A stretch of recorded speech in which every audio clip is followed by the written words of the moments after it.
Allah Subhanahu wa taala berfirman di dalam surat, kalau tidak salah, Al-Ma'arij, innal insan khuliqa halu'a idza massahu syarr jazua wa idza massahul khair manu'a. Manusia itu labil.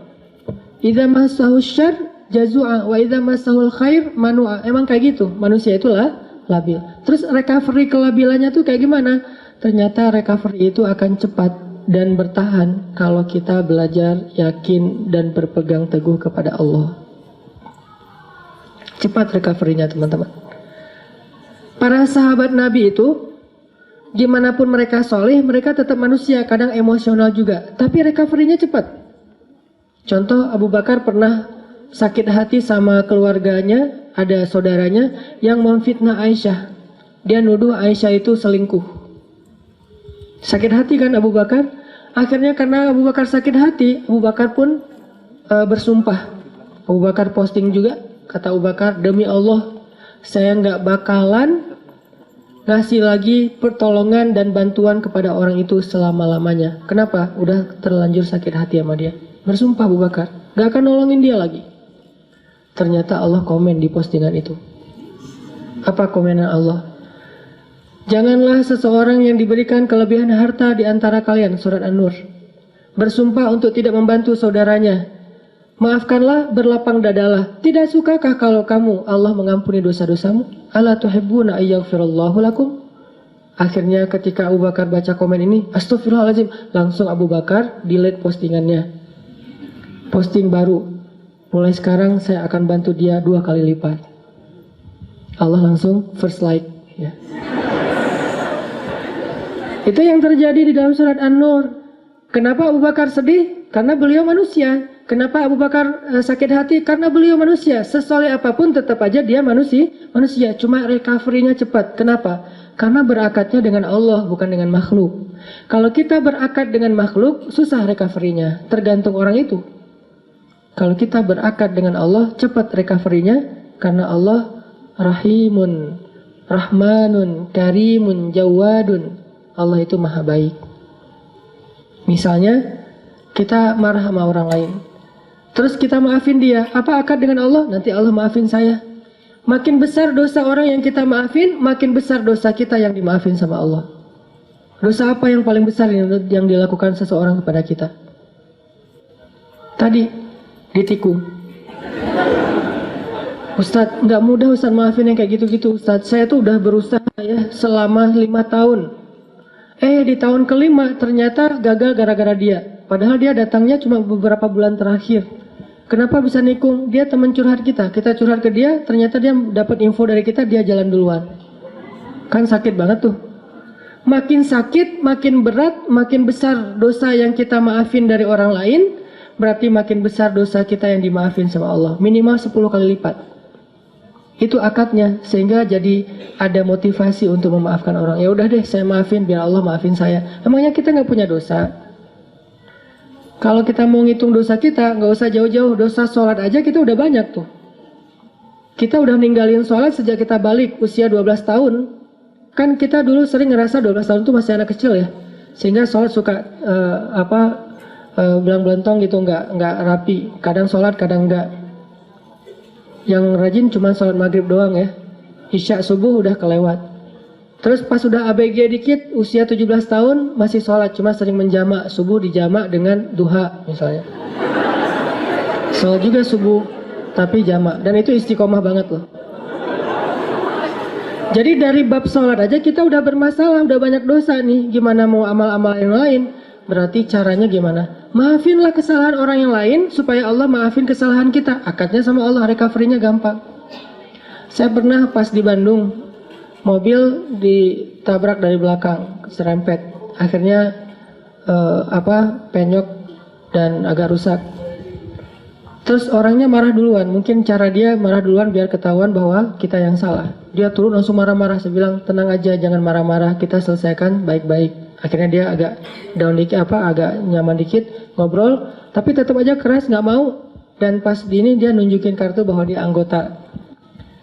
Nah, karena dia anggota nggak mau ribut, ya udahlah, saya ganti rugi 2 juta. Pas sudah ganti rugi 2 juta dia pergi, saya berdoa, Allahumma ajurni fi musibati wa khluf li khairan minha. Ya Allah, saya dapat musibah nih, beri dong ganti yang lebih baik darinya. Tinggal minta aja sama Allah kan. Akhirnya yang tadi kita udah kayak ngerasa sedih banget gara-gara kita udah mobilnya rusak, harus bayar ganti rugi orang lain yang salah lagi tuh, karena dia mungkin pakai kekuasaannya daripada nanti rame dan makin besar, habisnya udahlah 2 juta. Tapi minta ke Allah gantinya 20 juta.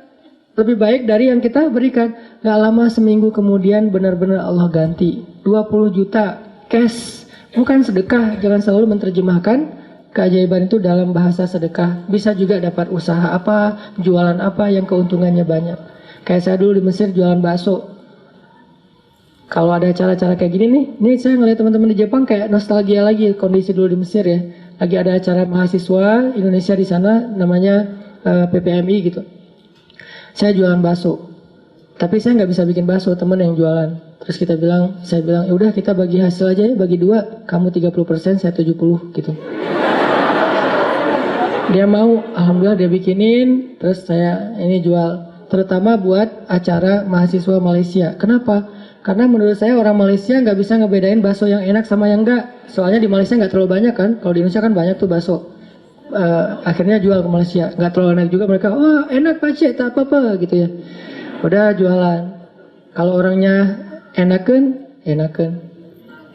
orangnya nyaman gitu, saya kasih baksonya banyak. Kalau orangnya mukanya agak-agak kurang nyaman, kasih aja 2 lah, nggak usah banyak-banyak datang. Pak Cik mau bakso? Oh ya, kasih 10. Datang lagi, diam-diam, mau apa? Bakso, kasih 2. Pas kok beda? Beda bangetnya. Wajahnya beda gitu. Kalau yang datang mace 15 lah gitu ya. 15 mace 15 mah. Untung nggak? Untung tetap alhamdulillah. Jadi kenapa? Karena kita berakatnya ke Allah. Kalau hilang sesuatu Allah yang ganti. Saya pernah mau acara sholat tahajud malam-malam.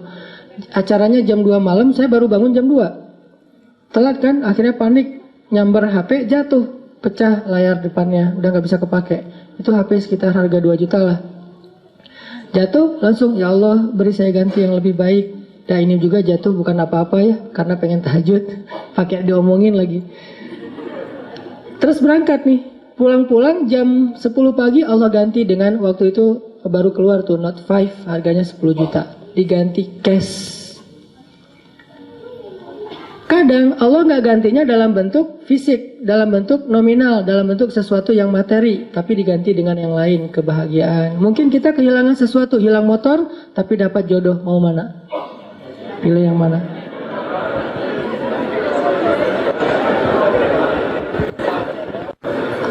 Jadian nih, gara-gara nikmat hilangnya motor. Pas ketahuan kita nggak punya motor, putus lagi.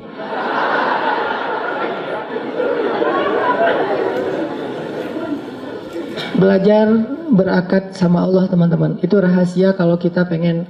Karena Allah itu nggak pernah, pertama ingkar janji itu nggak pernah. Innallaha la yukhliful mi'ad, nggak pernah ingkar janji. Kedua, Allah itu nggak pernah misalnya, maaf ya lagi sibuk, nggak ada tuh. Kita WA Allah terus nggak dirit, itu nggak ada ceritanya. Contreng 2 sih, cuman nggak biru-biru, nggak dirit lama gitu. Allah ngapain sih online berkali tapi yang saya mah nggak dirit misalnya. Itu manusia banget. Allah nggak kayak gitu. Kita baru nulis, ngirim, Allah langsung typing. Bukan cuma dirit, langsung bales. Gak mungkin Allah tuh ngebiarin kita minta terus nggak dibayar, nggak dibales lama. Nggak mungkin. Dan nggak mungkin juga Allah misalnya habis pulsa, habis kuota, itu nggak ada. Ala kulli syai'in qadir, maha kuasa atas segala sesuatu. Jadi kayaknya paling nyaman berakat itu sama Allah. Cuman kita harus ngerti cara Allah bermuamalah dengan kita. Tidak selalu materi, karena buat Allah materi itu nggak berharga banget. Kalau seandainya berharga, pasti Allah ngasih semua kita kekayaan. Tapi ternyata orang soleh nggak semuanya kaya. Tapi orang soleh itu rata-rata, bukan rata-rata, semuanya bahagia. Makanya tadi subuh saya cerita ada teman misalnya baru hijrah, dia bilang gini, Ustadz, kenapa ya sejak hijrah hidup saya agak-agak kayak rezekinya jadi seret gitu, jadi susah. Gimana ceritanya? Iya, saya udah dulu mah lancar, sekarang malah jadi susah. Saya bilang, enggak. Karena buktinya kamu hijrah juga karena kebanyakan hutang kan. Berarti selama ini sebelum hijrah nggak lancar rezekinya, yang lancar hutangnya.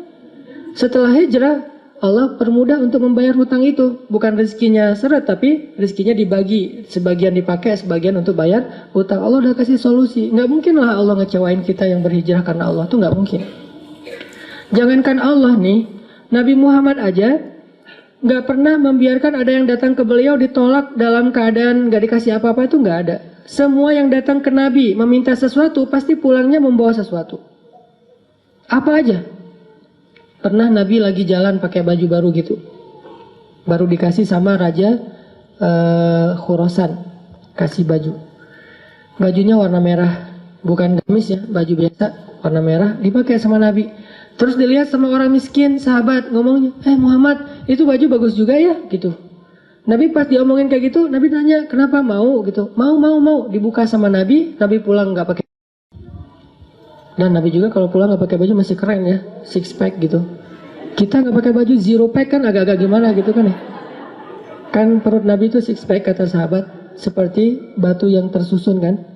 Itu karena mungkin beliau bukan nge-gym sih. Sering naik kuda, itu kan kayak orang bisa seluruh tubuhnya tuh gerak, akhirnya bagus badan Rasulullah. Nabi nggak pernah mau ngecewain orangnya. Terus Nabi jalan pakai syalnya syal baru gitu. Untungnya nggak pakai kupluk baru ya, pakai syal doang gitu. Datang orang Badui ditarik syalnya, dilepas sama Nabi dikasih. Ada yang datang ke Nabi, ke Aisyah misalnya, Aisyah tuh cuma punya 3 butir korma, dari pagi belum makan. Untuk sahur aja nggak dimakan karena pengen dipakai untuk buka puasa hari itu.